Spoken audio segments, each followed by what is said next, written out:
Après avoir rempli avec détermination leur mission aux confins du lac Tchad et en présence de leur chef suprême, le chef de l'État Idriss Déby Itno, un échantillon des chefs militaires et décorés hier à Bagassola pour avoir mené les opérations avec brio contre la secte Boko Haram. À l'Assemblée nationale, ce vendredi, les élus du peuple ont adopté 2 résolutions. La première est relative à l'application d'une stèle mémoriale à Boma en hommage aux soldats martyrs. La seconde porte sur l'élévation à la dignité du maréchal du Tchad, le général Idriss Déby Itno. Et puis, la station provinciale de Massenia a été inaugurée officiellement ce matin par le ministre de la Communication porte-parole du gouvernement, Oumar Yaya Hissène. On fera le point dans cette édition. Bonsoir à toutes et à tous, mesdames et messieurs. Merci de suivre la chaîne nationale et bienvenue aux 20h. Je le disais, après avoir rempli avec détermination leur mission aux confins du lac Tchad et en présence de leur chef suprême du lac Tchad, en présence du chef de l'État, un échantillon des chefs militaires est décoré hier à Bagassola pour avoir mené les opérations avec brio contre la secte Boko Haram. On fait le point tout de suite avec Nasson Diditi. Sur les différents théâtres des opérations, les intrépides soldats tchadiens ont infligé des raclées les unes plus cinglantes que les autres contre Boko Haram. Que ce soit à Kindimindom et Tchukunaira au Niger, Madaï au Nigeria, Tchukukaju, Tchukutalia et Dimi Shinima au Tchad et que sais-je encore, les ouailles de Boko Haram ont été copieusement matés. Les braves soldats tchadiens ont permis de stopper net la folle progression de Boko Haram aux confins du lac Tchad en les mettant hors d'état de nuire. Au lac aujourd'hui, cette secte n'est que l'ombre d'elle-même. Fier de ses soldats et chefs militaires, le président de la République Idriss Déby Itno a tenu à les honorer pour mission accomplie. Le ministre délégué à la présidence de la République, chargé de la défense nationale, de la sécurité et des anciens combattants, le général de corps d'armée, Mohamed Abbali Salah, est élevé au grade de commandeur. Sont également faits commandeurs les généraux de corps d'armée, Abakar Abdelkerim Daoud et Mohamed Idriss Déby Itno. Sont cités au grade d'officier les généraux de division Oumar Déby Itno et Tahir Youssouf Boy. Au grade de chevalier figurent les généraux de brigade ci-après: Tidjani Ismail Sougour, Saleh Djouma Gourou, Abdraman Jimmy Harbo, Suleiman Abakar Adam, Idriss Amin Ahmad Idriss et Nouren Ali Nouren. Ce n'est pas tout. Le colonel Hissène Dakou, commandant des forces tchadiennes du G5 Sahel, engagé dans l'opération Colère de Boma, est élevé au grade et appellation de général de brigade et fait chevalier par le président de la République Idriss Déby Itno. Enfin, le gouverneur de la province du Lac, le général de division Abadi Saïr Fadoul, est élevé au rang et appellation de général de corps d'armée. En somme, les forces de défense et de sécurité en opération aux confins du lac Tchad ont loyalement rempli leur mission. Elles ont apporté paix et sérénité à la population lacustre. Le mérite de cette intervention militaire hors pair revient de droit au président de la République, chef de l'État, chef suprême des armées Idriss Déby Itno, qui a séjourné pendant 1 mois au lac en treillis militaire parmi ses soldats. Ce communiqué du mouvement patriotique du salut, le mouvement patriotique du salut, MPS salue avec enthousiasme l'élévation de son Excellence, Monsieur le Président de la République, chef de l'État, chef suprême des armées, président fondateur du mouvement patriotique du salut, à la dignité de maréchal du Tchad pour service rendu à la nation à l'initiative spontanée de la représentation nationale ce jour 26 juin 2020. Pour le MPS, le parcours exceptionnel du président fondateur qui, depuis plus de 40 ans, a mis son savoir-faire, son talent, sa vie au service de son peuple, mérite bien une telle consécration au regard de ses valeurs incontestables d'homme d'État. cette dignité reconnue par le peuple à travers ses représentants et le couronnement naturel de son patriotisme exceptionnel. Les militants et les militantes du MPS lui rendent un vibrant hommage et lui adressent leurs vives et chaleureuses félicitations. À la signature de ce communiqué, le secrétaire général du MPS, Mambat Zen Bada. Et notre communiqué du Bureau national des étudiants tchadiens portant qui affirme ici le Bureau national des étudiants tchadiens porte à la connaissance de tous les étudiants que la reprise des cours sur l'ensemble du territoire est effectif et tiennent à informer que les déclarations du président de l'UNED, Acep Dicréo, Amos, sont confuses et vides de sens.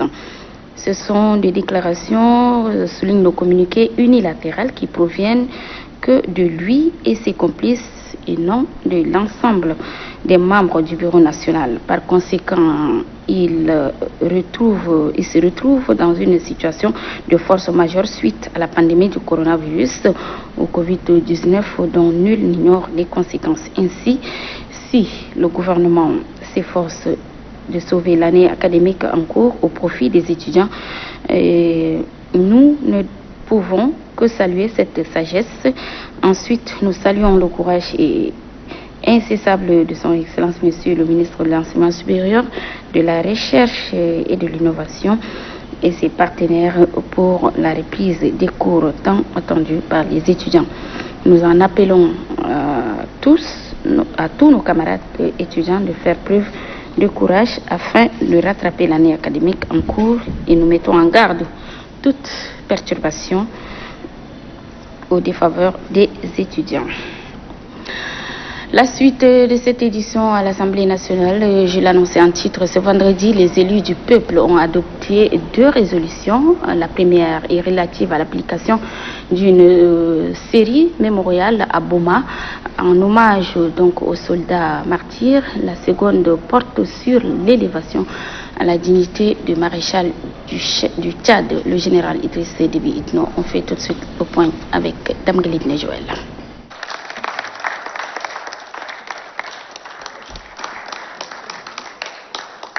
Maréchal Idriss Déby Itno, c'est l'appellation à laquelle l'on doit dorénavant s'habituer. Cette élévation à la dignité de maréchal du Tchad est un acte historique posé par les élus du peuple à l'honneur de l'homme dont la vie est marquée de sacrifices pour la paix et la stabilité de son pays et partant celle de l'Afrique tout entière. Cette résolution initiée dans la foulée par le député Oumar Ibn Daoud, 5e vice-président de l'Assemblée nationale, est une réponse aux attentes de la population selon le président de cette grande institution de la République, Dr Haroun Kabadi.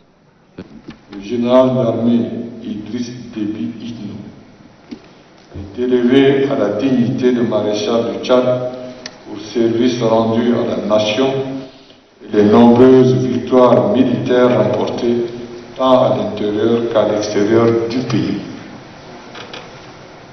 Article 2. Les privilèges liés à la dignité de maréchal du Tchad sont déterminés par une loi. Article 3. Le grand chancelier prend toutes les dispositions nécessaires pour l'organisation de la cérémonie d'élévation à la dignité de maréchal du Tchad. Pour le président du groupe parlementaire MPS, cette marque de reconnaissance à l'endroit du chef de l'État n'est que justice. Il est très ingrat de notre part, en cet instant solennel, de ne pas exprimer du fond de nos cœurs, rendre un vibrant hommage et un remerciement des plus sincères à son Excellence, Monsieur le Président de la République, chef suprême des armées, et à travers lui, nos vaillants, intrépides et aguerris forces de défense et de sécurité, pour leur bravoure, pour leur fait d'armes devenues légendaires, pour leur ultime sacrifice pour la cause nationale, pour la survie nationale, et pour que nous soyons des citoyens libres, vivant en paix sur la terre de nos ancêtres communs. Le ministre délégué à la présidence de la République chargé de la défense nationale et de la sécurité publique, le général des corps d'armée Mamad Abali Salah, se réjouit quant à lui du patriotisme dont les élus du peuple ont fait montre en reconnaissant les prouesses du chef suprême des armées, Idriss Déby Itno. Nous avons, au niveau de l'armée, avec les grandes formations, on a pensé à cette question. Nous avons dit, écoutez, c'est une charge morale. L'Assemblée nationale peut décerner cette unité de maréchal. Nous vous encourageons, nous vous remercions vraiment de notre défense et sécurité. En ce jour historique du 26 juin 2020, la mémoire des martyrs tombés sur les théâtres des opérations de Bohoma suite aux attaques des illuminés de la secte Boko Haram est également honorée. Les députés ont unanimement adopté la résolution portant édification d'une stèle mémoriale à Bohoma dans la province du Lac. Le nom de chaque soldat tombé sur les champs de bataille sera gravé sur ce monument qui est un don de l'Assemblée nationale. La ministre secrétaire générale du gouvernement, Mariam Mahamat Nour, se félicite de cette reconnaissance. Cette idée lumineuse d'élever une stèle mémorielle à Bohoma pour que l'opinion nationale et internationale et pour la postérité, pour que les enfants tchadiens sachent, et même africains, sachent ce qui s'est passé à Bohoma au mois de mars 2020. Les députés ont profité de l'occasion pour faire des propositions dans le sens de l'amélioration des conditions de vie des éléments des forces de défense et de sécurité qui consentent d'énormes sacrifices pour la sécurisation du territoire national. Ils souhaitent à cet effet la revalorisation de leur salaire, leur dotation en équipement de travail et la construction en leur faveur des casernes. Et puis, 4 membres du gouvernement ont été interpellés par les élus du peuple ce vendredi. Il s'agit du ministre de la Santé publique, de l'Éducation nationale, de l'Enseignement supérieur et de la fonction publique. Ils ont répondu aux questions orales avec débat du député Saleh Kebzabo sur la gestion de la crise sanitaire liée à la Covid-19 et la reprise des cours dans les établissements d'enseignement public et privé. De Barobert. L'interpellation des membres du gouvernement a essentiellement porté sur le chemin de sortie des crises sanitaires liées à la pandémie de Covid-19, les perspectives à moyen et à long terme. L'auteur de la question voudrait bien aussi s'imprégner des critères ayant abouti au recrutement de 1600 agents de santé par la fonction publique. La reprise des cours dans les établissements d'enseignement public et privé pour les classes d'examen n'a pas été occultée par Saleh Kebzabo. Même si les indicateurs sur la courbe de la situation épidémiologique sont bonnes, les élus du peuple invitent le gouvernement à ne pas baisser la garde. Le Covid-19 a mis à nu aussi ce système-là. Ce qu'il faut observer tout simplement, c'est que dans la perspective d'avenir, il faut que Covid-19 nous donne l'opportunité de dire plus d'écoles en paille Tchad. Certains députés se disent surpris par le comportement incivique de nos concitoyens qui foulent aux pieds les mesures prises par le gouvernement. Les mesures barrières ne sont pas respectées. Les mariages, les débuts modernes ont été toujours accompagnés. Les disciplines nous ont gagnés. Nous avons crié tout de suite à la victoire.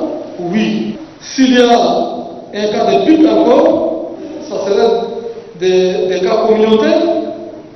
Dans toutes les provinces, il est très difficile de les maîtriser. Abordant la question liée à la reprise des cours dans les établissements d'enseignement public et privé, les élus du peuple mettent de prime abord l'accent sur la désinfection des salles des classes et la dotation des différents établissements de dispositifs de lavage des mains et de cache-nez. Si on a suspendu les cours, c'est parce qu'il y a la maladie. Si on veut reprendre, c'est parce qu'on sent que ça va mieux. Est-ce que des mesures sont prises pour qu'il y ait au moins à proximité des établissements soit une équipe de Croix-Rouge, de secours, ou bien des ambulances pour permettre à prendre rapidement des élèves ou étudiants qui ont des malaises pour voir si ce n'est pas cette maladie, ou bien les enseignants, parce que c'est tout le monde qui concerne. En se basant sur le tableau de la situation liée à la maladie de Covid-19, les élus du peuple tiennent vivement à saluer le comité de gestion des crises sanitaires. Un comité dirigé par le président de la République, Idriss Déby Itno. En réponse à ces différentes questions, les membres du gouvernement soutiennent que toutes les conditions sont prises pour la reprise des cours et réitèrent l'engagement du gouvernement à œuvrer sans relâche pour le bien-être de la famille. De Baroubert. Répondant aux préoccupations des élus du peuple, les membres du gouvernement soutiennent que pour faire face à la crise sanitaire, un plan de riposte a été affiné par le comité de gestion des crises sanitaires afin de limiter les conséquences dans les différents secteurs de la vie publique. Dans le secteur de l'éducation, quelques pistes et stratégies ont été élaborées pour assurer la continuité du système éducatif. Il relève par exemple la continuité des cours à distance à travers les nouvelles technologies de l'information et de la communication et d'autres supports de communication comme les médias. S'agissant de la reprise des cours dans les différents établissements d'enseignement public et privé, toutes les dispositions sont prises pour assurer la sécurité sanitaire des élèves, soutient le ministre de l'Éducation nationale. Un peu partout, nous avons instruit nos responsables provinciaux de s'équiper avec de masques et de kits de lavage de mains localement. Donc beaucoup ont eu ces matériels et ceux qui n'ont pas eu, on a envoyé et que je crois qu'à chaque fois le fournisseur s'arrête pour remettre et d'ici demain, d'ici après-demain, je crois que tout le monde aura sa part. Au ministère de l'Enseignement supérieur, en relation avec le comité de gestion des crises sanitaires et la coordination nationale des ripostes sanitaires, des mesures d'accompagnement ont été prises. La désinfection de tous les locaux des facultés, instituts et écoles, bureaux, salles, amphithéâtres, laboratoires, restaurants, toilettes, bibliothèques, bus, etc. Nous avons également donné des consignes aux différents acteurs pour le port obligatoire des masques. Un contrôle régulier doit être assuré pour qu'il n'y ait pas de relâchement à ce niveau-là. J'ai attiré l'attention de l'ensemble des acteurs du système d'enseignement supérieur de veiller particulièrement à cela. Et les responsables académiques, et les enseignants, et les étudiants qui ont chacun, en ce qui les concerne, une responsabilité à ce niveau. Répondant aux questions des élus du peuple sur le recrutement de 1600 agents de santé, le ministre de la fonction publique de soutenir que le recrutement s'est fait en toute objectivité. Le recrutement exceptionnel de ces 1638 de santé a été opéré sur des critères très objectifs. En effet, la sélection des dossiers a été faite par une commission qui a été mise en place à cet effet et comprenant des cadres du ministère des Finances, ministère de la Santé, ministère de la Fonction publique et du secrétariat général du gouvernement. Pour le ministre de la Santé publique, malgré les conséquences de la crise sanitaire liée à la pandémie de Covid-19, il réitère l'engagement du gouvernement à œuvrer pour le bien-être de sa population. Sur l'initiative de son Excellence, Monsieur le Président de la République, un institut national de santé publique qui se chargera d'étudier tous les aspects cliniques et microbiologiques des épidémies. Cette institution sera également chargée de la veille sanitaire et de la riposte contre les épidémies. En son sein, la formation des biologistes comme celle des épidémiologistes est prise en compte. Nous n'allons pas baisser les bras pour mettre un terme à l'épidémie, mesdames et messieurs les députés. Même si la situation épidémiologique s'est nettement améliorée grâce aux vastes campagnes de sensibilisation, les membres du gouvernement invitent la population au respect des mesures barrières. L'adhésion et l'implication de toutes les entités sociales est vivement sollicitée par les ministres interpellés par l'Assemblée nationale. Rendons-nous à présent dans les mosquées suite à la décision de la réouverture des lieux de culte après 3 mois de fermeture. La grande mosquée Roi Faisal a réouvert ses portes aux fidèles ce vendredi, conformément à la décision des plus hautes autorités. Reportage Lamana Mamat. Dès 12 h, les fidèles affluent de tous les horizons de la capitale vers la mosquée Roi Faisal de N'Djamena, et ce pour la prière collective du vendredi, conformément à la décision du comité de gestion de crise sanitaire piloté par le président de la République Idriss Déby Itno. Les fidèles sont soumis sans exception au respect des mesures barrières, la désinfection des mains, le port de masques de protection et le passage par le box de désinfection corporelle sont systématiques. Conscient de la dangerosité de la maladie, le Conseil supérieur des affaires islamiques islamique a pris des dispositions nécessaires pour protéger les fidèles. La coordination des jeunes actifs de la commune du 2e arrondissement qui vient en appui du dit conseil veille au grain. Sur place, la distanciation physique est de mise. Les fidèles musulmans de la capitale ont ainsi accompli la toute première prière collective du vendredi dans le contexte de la pandémie. Dans son sermon, l'imam de la mosquée, Cheikh Ahmad An-Nour Mahmad Al-Hilou, qui a dirigé la prière dans le respect des consignes, a appelé la population à demeurer dans la prière pour éradiquer le coronavirus. Le président du Conseil supérieur des affaires islamiques s'est réjoui du bon déroulement de la prière collective et de la maturité d'esprit des fidèles qui ont respecté les mesures édictées. Cette prise de conscience dans les lieux de culte rend optimiste le ministre de l'administration du territoire. Les dispositions ont été prises et là, espérons bien que les choses ça se déroulent comme ça sur l'ensemble du territoire. Et pour les frères, aujourd'hui, les musulmans, ça a été une très bonne chose. Et j'espère bien pour le dimanche, ça sera aussi pour l'église catholique et l'église protestante. C'est pareil, aussi on va essayer d'observer. Si les mesures ont été respectées, je vois, il n'y a pas de raison qu'on puisse ne pas aussi alléger ces mesures-là. C'est sur une note de satisfaction, de devoir accompli, d'espoir que les fidèles musulmans se sont séparés. Le rendez-vous est donc pris pour le vendredi prochain. La station provinciale de l'ONAMA à Massénia a été inaugurée ce vendredi par le ministre de la Communication, porte-parole du gouvernement Oumaria Hissène. Et nous on fait le point avec notre envoyé spécial Innocent Cléo. Massénia, capitale historique du royaume de Bagirmi, devenu chef-lieu de la province du Chari-Bagirmi, est en plein essor. Pour valoriser les richesses culturelles et les potentialités en agriculture et en élevage de cette ville et de toute la province, Massénia et tout le Chari-Bagirmi ont besoin d'une structure audiovisuelle. Aujourd'hui, c'est chose faite. Le ministre de la Communication, porte-parole du gouvernement, est venu personnellement inaugurer la station provinciale du Chari-Bagirmi.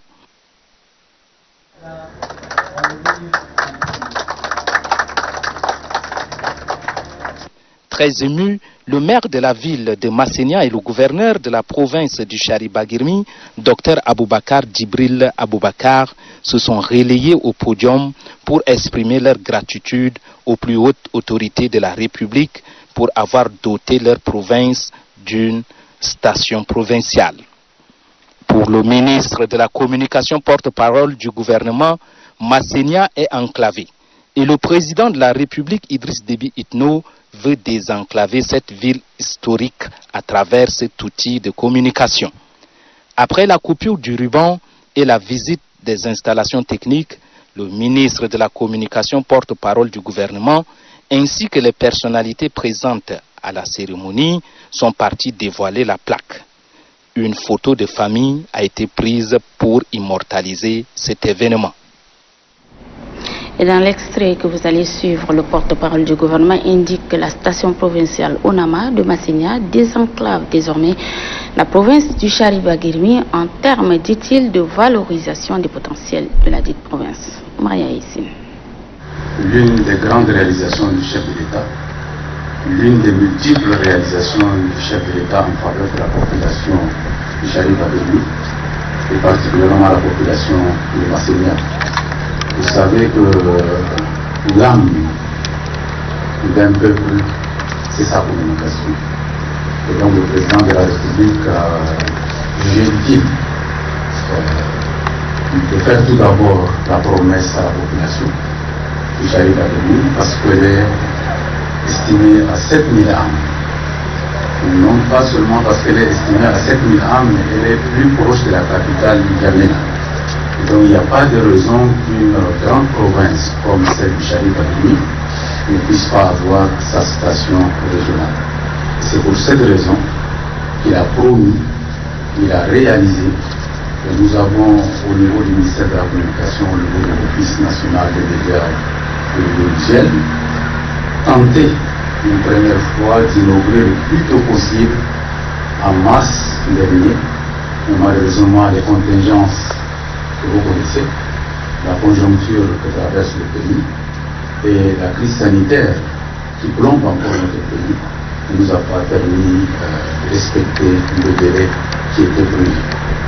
Et donc, comme on est en train d'avancer très rapidement vers la saison de pluie, l'hivernage est en train de s'installer timidement.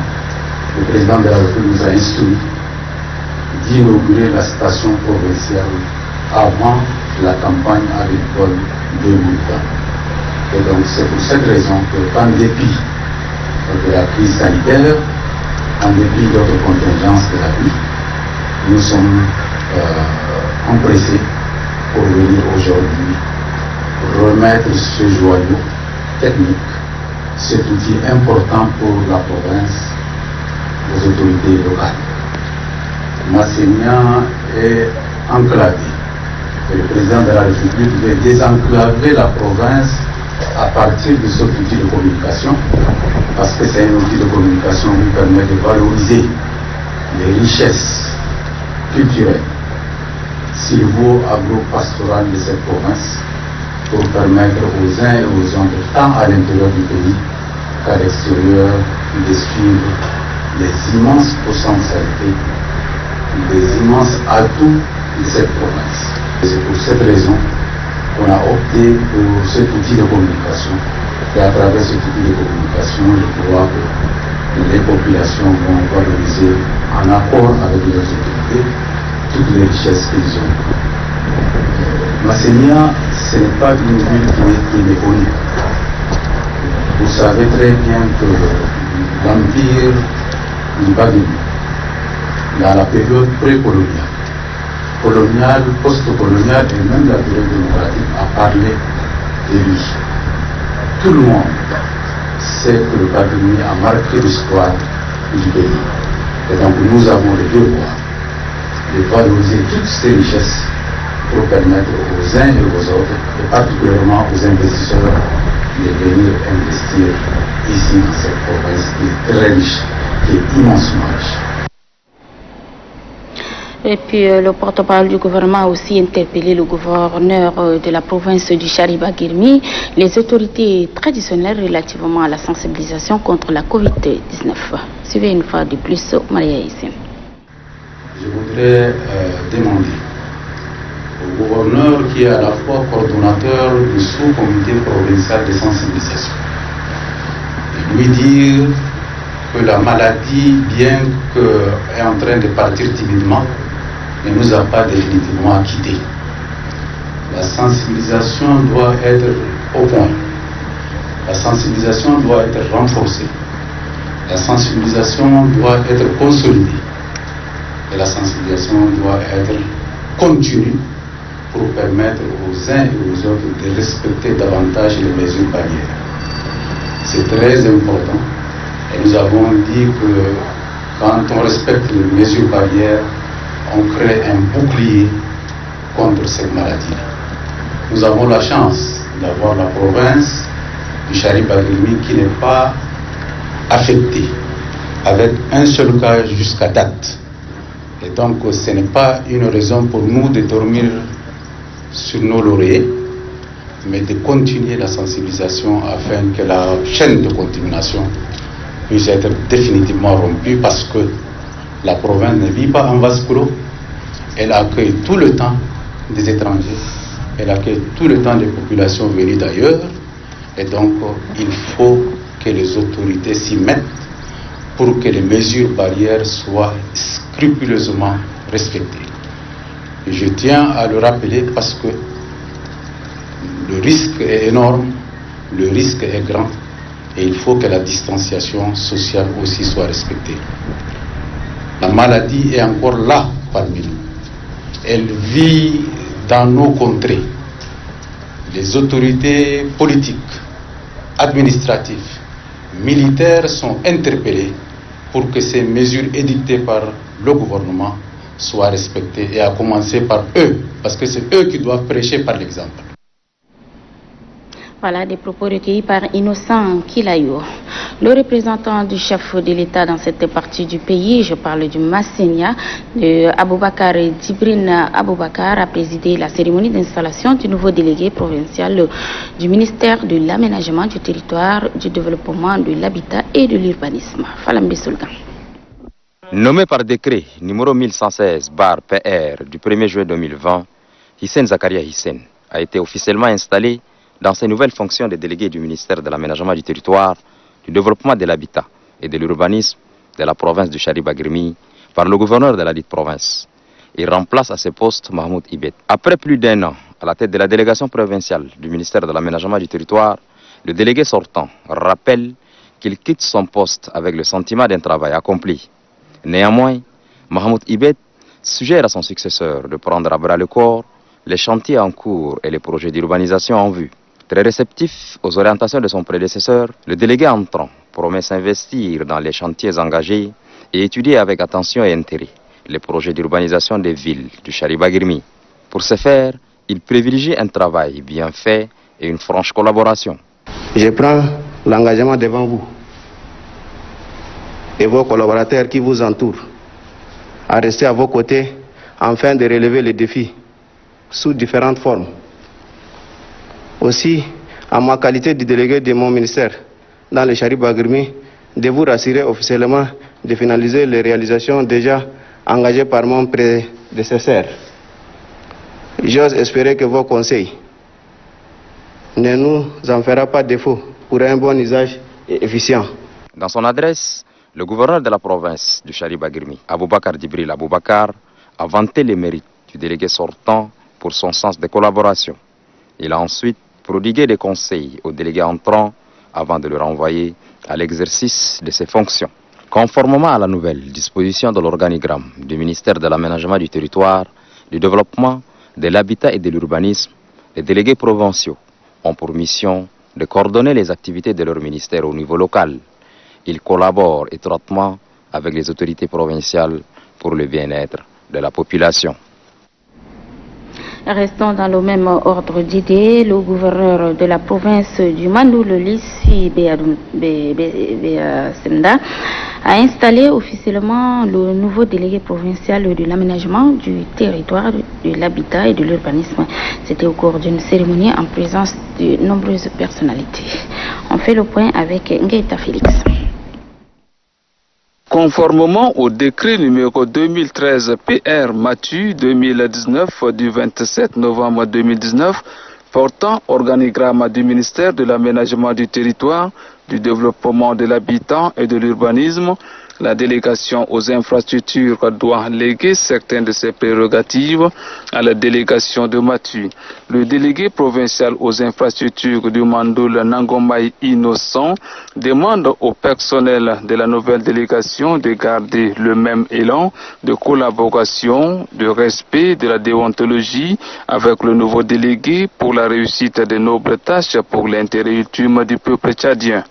Installant officiellement le nouveau délégué provincial de l'aménagement du territoire, du développement de l'habitat et de l'urbanisme, le gouverneur de la province du Mandoul, Lissi Semda, a déclaré que le chef de l'État, Idriss Déby Itno, accorde une attention soutenue à l'accès et à la gestion de la propriété foncière et accélérer le processus d'aménagement du territoire à travers les plans provinciaux indispensables au développement local. Le nouveau délégué provincial de l'aménagement du territoire, du développement de l'habitat et de l'urbanisme du Mandoul, Mognan Djimontan, remercie les plus hautes autorités pour sa nomination à ce poste avant. Voilà ici à N'Djamena, le chef du département des jeunes, des sports et de l'emploi, Mamad Nassor Abdoulaye, a procédé à la remise officielle des chèques aux jeunes des appuis promotion élite jeunes en abrégé APEJ. Ils sont plus de 20 à bénéficier des chèques remis par le ministre John Dinestor. Ils sont plus d'une vingtaine de jeunes évoluant dans différentes disciplines sportives à bénéficier de cet appui financier du projet Appui Promotion Élite Jeunes 2019-2020, ainsi que les 2 lauréats des 8e Jeux de la francophonie de 2017 qui s'est déroulé à Abidjan en Côte d'Ivoire. Ils ont reçu des chèques d'un montant allant de 100 000 à 1 500 000 francs CFA. Une aide de la conférence des ministres de la jeunesse et des sports de la francophonie Conféges. Un acte très apprécié par le ministre de la promotion des jeunes, des sports et de l'emploi. L'occasion est toute indiquée de féliciter tous les jeunes bénéficiaires, filles comme garçons, qui ont pu franchir les caps des exigences de la sélection. Et ça veut dire qu'en ces moments solennels de cet événement, réitérer la ferme volonté de son Excellence, Monsieur le Président de la République, Idriss Déby Itno, Président de la République, chef de l'État, de hisser à tout prix les sports tchadiens au palier donné à l'instar des autres nations, eu égard au rôle politique, économique, social et culturel. Ces sportifs remercient vivement la Conféges pour cet appui combien important. Je dis merci pour cette somme, car cette somme nous va tout droit au cœur. Je dis merci à la Conféges qui n'a pas cessé de penser à nous. Ces chèques aideront les jeunes sportifs dans l'acquisition des équipements, l'alimentation, le suivi médical et leur déplacement pour une présence régulière aux entraînements afin de pouvoir faire un bon rendement. La mairie de la ville de N'Djamena vient de doter d'un important lot de matériel sanitaire de lutte contre la COVID-19 à différentes congrégations. Précision Ali Ibrahim Suleiman. Le maire de la ville de N'Djamena, Saleh Abdelaziz Daman, a remis officiellement un lot de masques faciaux grand public, des savons, des bacs à ordures, des kits de lavage des mains et des affiches pour une communication générale sur la lutte contre la pandémie aux leaders religieux. Il s'agit du président du Conseil supérieur des affaires islamiques du Tchad, du secrétaire général de l'entente des églises et missions évangéliques au Tchad et du vicaire général du diocèse de N'Djamena.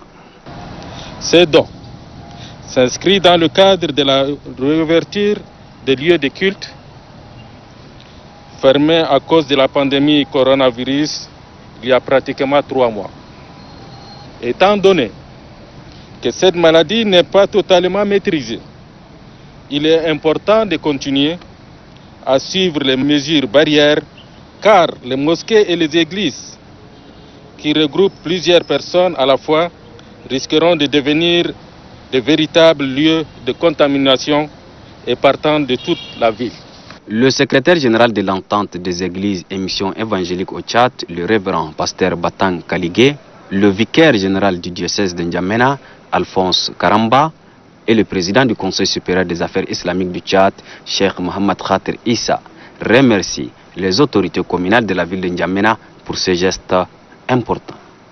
Ce don viendra imprimer en plus la volonté de tout un chacun de nous de se mettre dans le travail pour le combat jusqu'à ce que cette pandémie disparaisse de notre territoire. Nous pourrons mettre à la disposition de nos paroisses afin de sensibiliser nos fidèles et de leur permettre de respecter les barrières, les mesures barrières. Dans ce contexte de la pandémie à coronavirus, la réouverture des mosquées est suivie à la lettre au strict respect des mesures barrières. Cette prière de vendredi est exceptionnelle dans les mosquées. Pour le révérend pasteur Batang Kaligé, le vicaire général Alphonse Karamba et le cheikh Mohamed Khater Issa, ces dispositifs seront installés dans les mosquées et les églises pour protéger les fidèles contre le coronavirus. Voilà, justement, aujourd'hui 25 juin, les mosquées ont retrouvé leurs occupants après 3 mois de fermeture due à coronavirus dans la commune du 1er arrondissement. L'association des jeunes du 1er arrondissement a pulvérisé les locaux dans la mosquée Al-Iman et l'ET numéro 1. Vers 13h, les fidèles musulmans du 4e arrondissement ont investi les mosquées à Bouna. On fait la mouture de toutes ces cérémonies avec Ali Mamat Bello. Nous tenons vraiment à préciser que la Covid n'est pas finie au Tchad. Donc l'épidémie est en train de suivre son cours. Il est vrai que nous sommes actuellement dans une période, dans un moment où il y a une tendance à la baisse, avec la diminution du nombre de cas et aussi la diminution du nombre de cas graves qui sont hospitalisés. Mais la maladie n'est pas finie pour autant. Dans toutes les épidémies, et dans cette épidémie en particulier, il y a des moments où le nombre de cas est élevé et il peut y avoir des moments où le nombre de cas diminue. Mais ce n'est que un événement. L'épidémie n'est absolument pas terminée. Il ne faut absolument pas baisser la garde. Il faut que chacun d'entre nous soit attentif et vraiment se maintienne en alerte. Parce que dans cette maladie-là, chacun est responsable de sa santé et aussi de la santé de ses prochains, de toutes les personnes qui sont autour d'entre nous. C'est la discipline qui pourra vraiment nous tirer d'affaire, parce que si on baisse la garde, le virus est très virulent, il est très méchant, il va recommencer à se multiplier. Et donc il ne faut pas baisser la garde. Les lieux de culte ont été certes rouverts, mais il faut continuer à maintenir les mesures barrières. Il faut toujours porter son masque, le lavage des mains à l'eau et au savon doit être une habitude que tout le monde doit porter, maintenant comme après, le jour où on sortira même de l'épidémie, parce que c'est une règle d'hygiène qui est très bien. Et dans ce cas d'espèce, quand on se lave les mains à l'eau et au savon, on ne contamine pas les autres. Voilà toutes nos excuses. Vous pouvez suivre l'élément annoncé dans nos prochaines éditions. C'était plutôt là un message de la coordination du comité de gestion des crises sanitaires qui multiplie donc les messages de sensibilisation dans le cadre de la lutte contre la Covid-19. Et vous avez suivi là donc un extrait du professeur Choua Ouchemi qui invite la population à la retenue. Des propos recueillis par Ali Ibrahim Suleiman. Et puis après l'annonce de la réouverture des établissements d'enseignement secondaire à Sar, dans la province du Moyen-Chari, le gouverneur Djiber Younous a présidé la cérémonie de reprise des cours dans les établissements d'enseignement secondaire. Mon pour Mbéadoumgar, reportage. D'entrée de jeu, la vice-présidente de l'université de Sar, Dr Sabine Dumoko, a saisi l'opportunité pour remercier la présence des autorités avant de notifier que pour cette reprise, c'est seulement 151 étudiants qui sont concernés. Ceci dans l'optique de traduire dans les faits les mesures barrières édictées par le gouvernement. Pour sa part, le gouverneur de la province du Moyen-Chari, Djiber Younous, a souligné que c'est pour sauver l'année académique 2019-2020 que le gouvernement a jugé utile de cette reprise. Il exhorte tous les étudiants comme les élèves au respect strict des mesures barrières.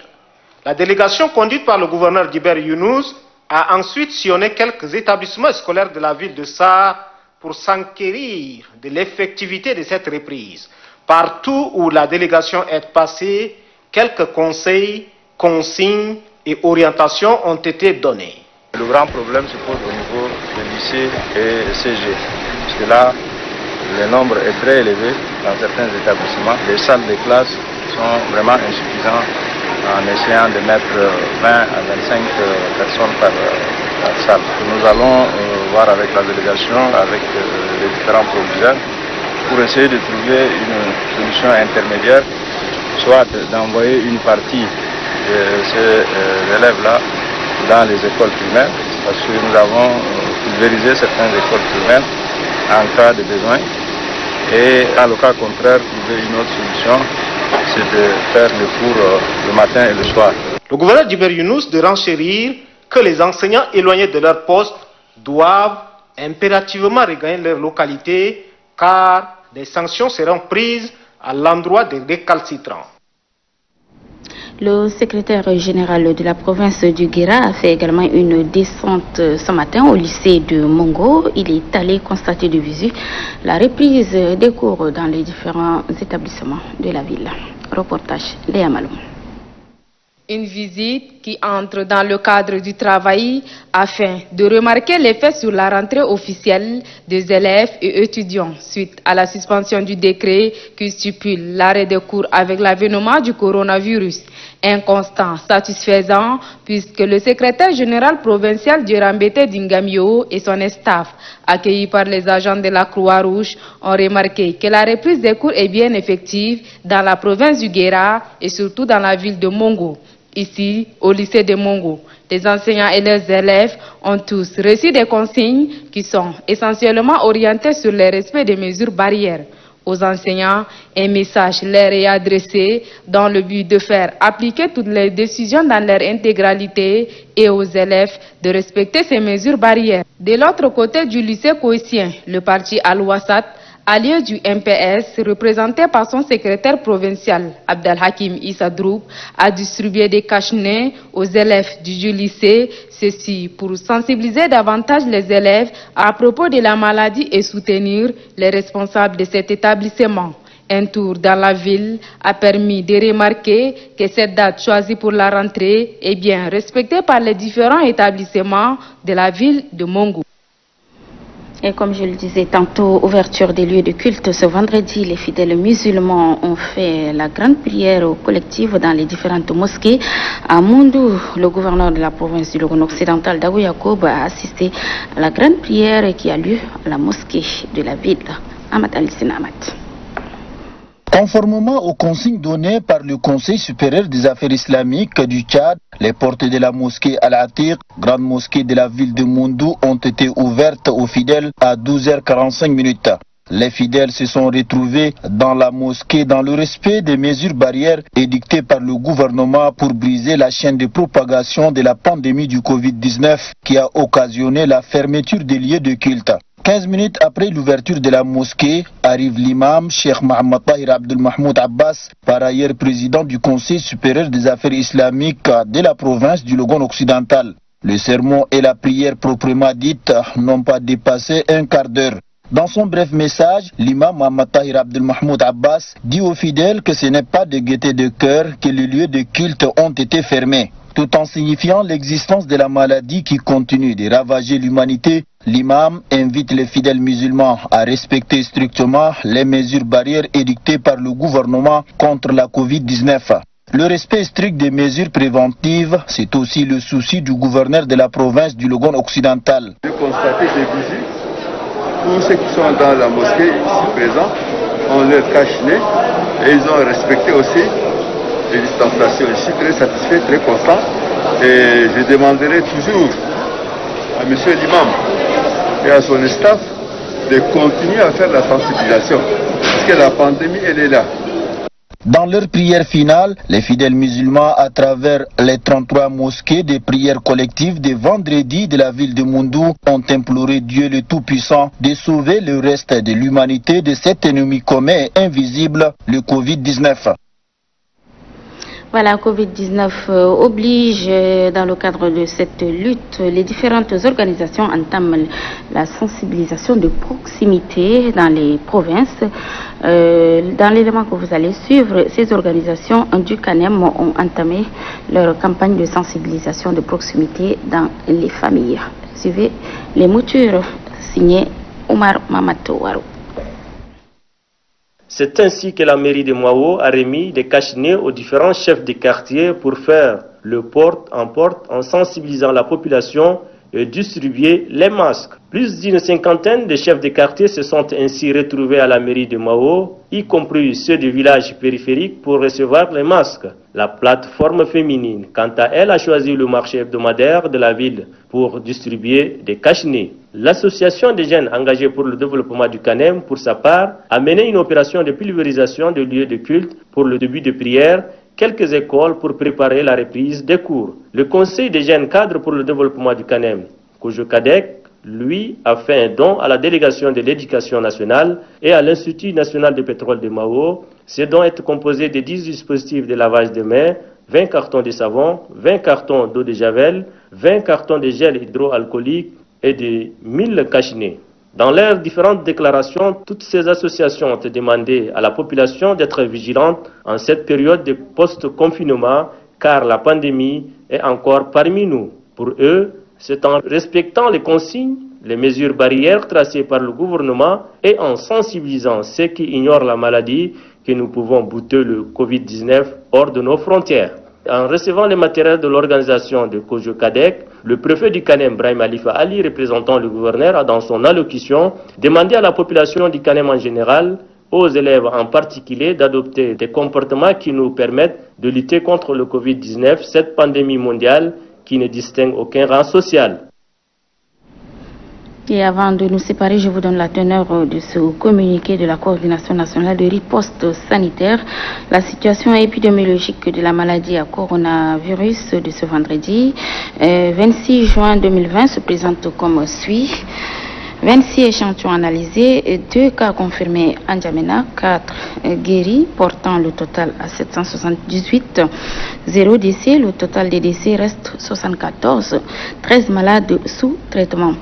Le nombre des cas confirmés depuis le 19 mars 2020 est de 865, dont 227 femmes. Les provinces touchées sont N'Djamena 761, Bata 6, Chari-Bagirmi 1, Enedi Est 1, Guéra 19, Kanem 18, Lac 5, Logone occidental 13, Logone oriental 10, Mandoul 1, Mayokebi Est 3, Moyen Chari 11, Sila 2, Wadaï 8 et Wadifira 6.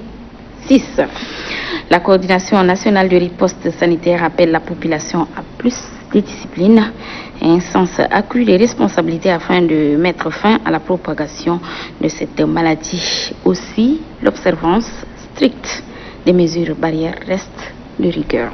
À la signature, le coordonnateur national de riposte sanitaire, professeur Choua Ouchemi. Et c'est la fin de cette édition. Merci de l'avoir suivi. Respectons les gestes barrières. À demain, Inch'Allah. Bonsoir.